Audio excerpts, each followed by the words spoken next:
centre où vous êtes ici présent. Depuis 2 semaines, le matériel approprié pour les examens était déjà en place et à présent, nous n'avons qu'une fausse note. Les statistiques pour le CE, nous avons 31 576 candidats, 16 000 filles et 15 000 garçons avec 73 centres. C'est ce que je viens de donner. C'est-à-dire si nous prenons globalement Ratoma, que je couvre, Ratoma, Lambagny et Somphonia, nous avons 156 centres. Nous avons 73 centres pour le CE, 53 centres pour le BEPC et 30 centres pour le baccalauréat. Mais à présent, nous parlons de CE, nous avons donc 73 centres. Parmi les 73 centres-là, nous avons 31 576 candidats. Mais ça, à l'endroit des surveillants, après l'atelier préparatoire des examens, nous avons restitué au niveau communal, au niveau régional et ensuite au niveau communal. Ce qui a fait que M. le maire est là. Les mairies ont été impliquées. Les surveillants savent ce qu'on appelle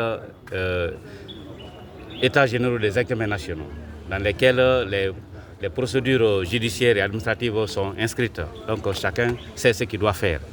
Au niveau des surveillants, pour un enseignant digne de son nom, l'évaluation, c'est la phase finale de tout ce qu'on a donné dans l'enseignement-apprentissage. Si on a passé toute l'année à enseigner, il faut faire l'évaluation pour voir qu'est-ce qui est acquis comme au niveau de l'enseignement-apprentissage. Donc un enseignant n'a pas droit.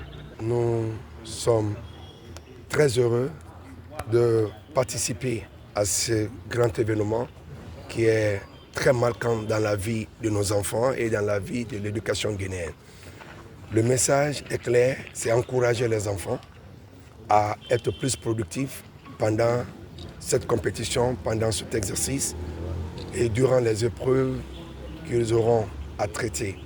Cela est important, le message ne doit pas être plus grand que ça parce qu'on croit bien que les enseignants ont fait ce qu'ils devaient faire, les parents d'élèves ont fait ce qu'ils devaient faire et l'administration a joué sa part de partition.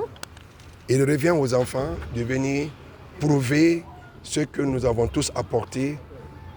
Est-ce qu'ils ont compris et est-ce qu'ils sont prêts à restituer? C'est une sorte de restitution de la part des enfants qui donc crée une compétition interne et les résultats permettront non seulement d'apprécier notre système éducatif, mais aussi comprendre un peu l'état des enfants dans l'apprentissage. Ben, cela dit, encore bonne chance. C'est vrai, il ne faut pas toujours s'asseoir et compter sur la chance, mais les préparatifs effectués par les uns et les autres, bien entendu, avec l'accompagnement de tout le système, permettra de tirer les leçons. Je pourrais encore dire bon courage, que les meilleurs sortent avec les meilleurs résultats. En tout cas, nous souhaitons notre collectivité, notre commune souhaite être dans notre région la meilleure commune par le résultat que nous obtiendrons de ces examens d'entrée en 7e année.